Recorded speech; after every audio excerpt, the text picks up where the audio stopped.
Hi there, my name's Nell MacLeod and I'm Head of Music at St Ivo's School. I'm here both to introduce myself as Head of Department to any students that maybe don't know me, but also just to introduce the OCR GCSE Music course, which is the course that we follow at St Ivo's School. We have loads of fun doing GCSE. It's probably my favourite key stage to teach. I really like the course and I really enjoy that stage of education, that GCSE stage, and I hope that comes across in the narrated PowerPoint that follows. The PowerPoint you're about to see will give you ideas about the course. It will let you know what's involved. It hopefully will address some common misconceptions about the GCSE. But obviously talking to a human being is going to be the best port of call for some of you.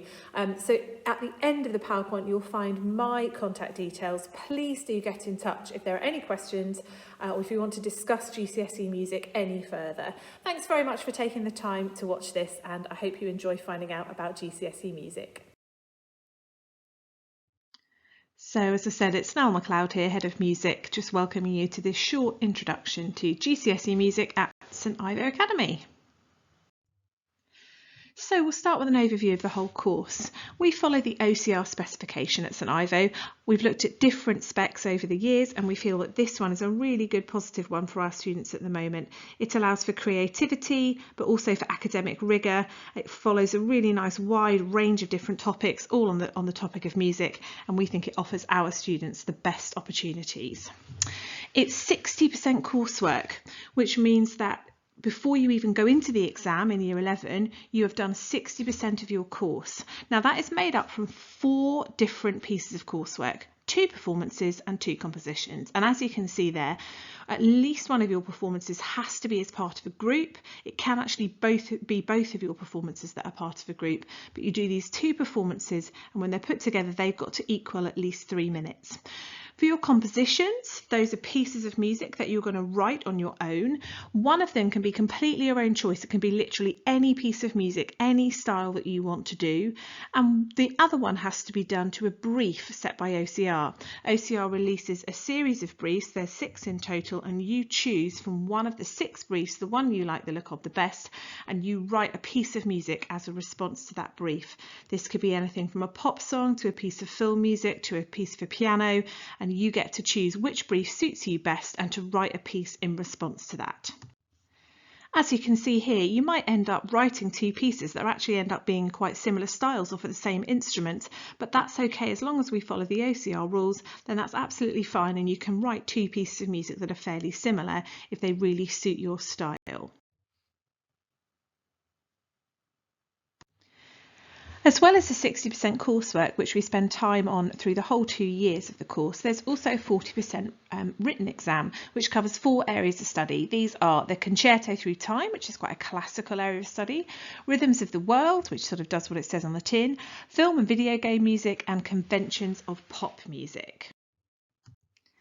Looking at these areas of study in more detail, this is the sort of stuff that we do throughout a lot of our lessons, particularly in year 10. We start to get going on the coursework element towards the end of year 10, and up until that point we really focus on these areas of study to get ourselves ready for the exam, and also to kind of teach ourselves about all these different styles and types and genres of music from through history and from around the world, which really helps to inform our coursework. It helps us to choose good pieces to perform, and it helps us to choose good styles of music to write for our compositions.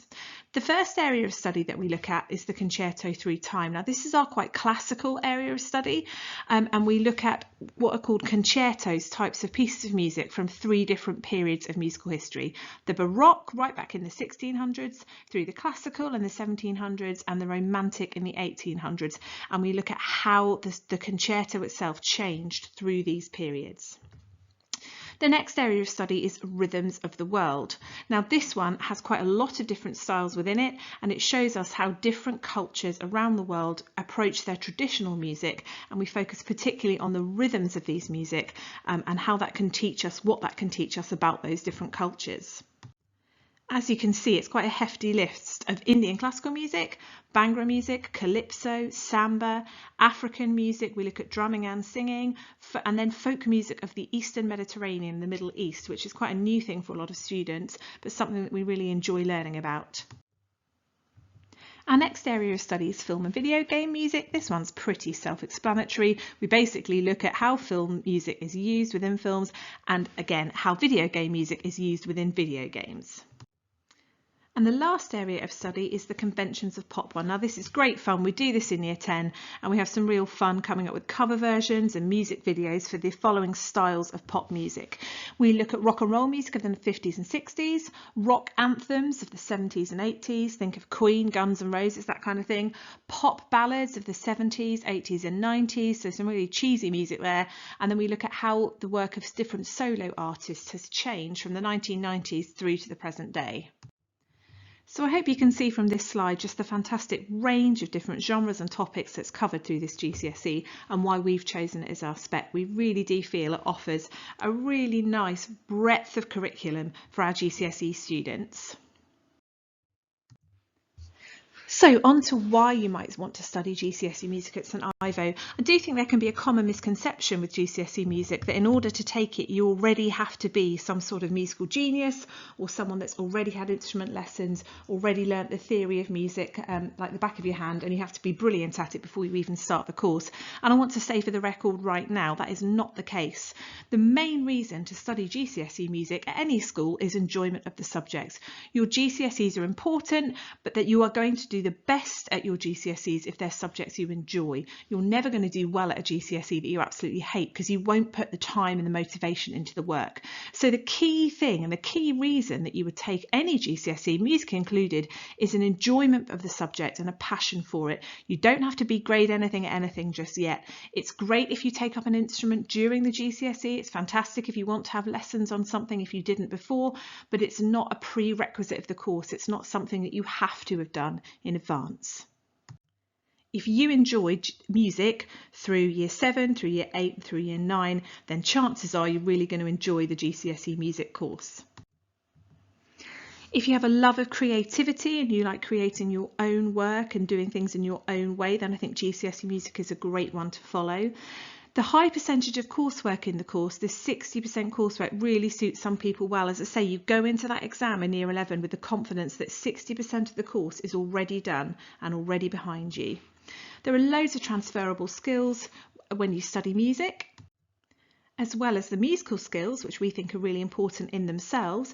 You also learn to be a fantastic team player, you learn to communicate and present things well to an audience, you learn to write well because there is a written element to the exam, and there are lots and lots of different skills that you learn. It's not just about the musical side of things. It's a lovely varied course, as I hope that I've shown you over the course of the last few slides. You get great GCSE music groups, you get lots of group work within there, and kind of gone are the days of certain people in the group, maybe through Key Stage 3, who don't really enjoy the subject. They're not really in the group, they don't choose GCSE music, so we tend to have really nice, lovely groups of people that all really want to be there and all really support each other and work together.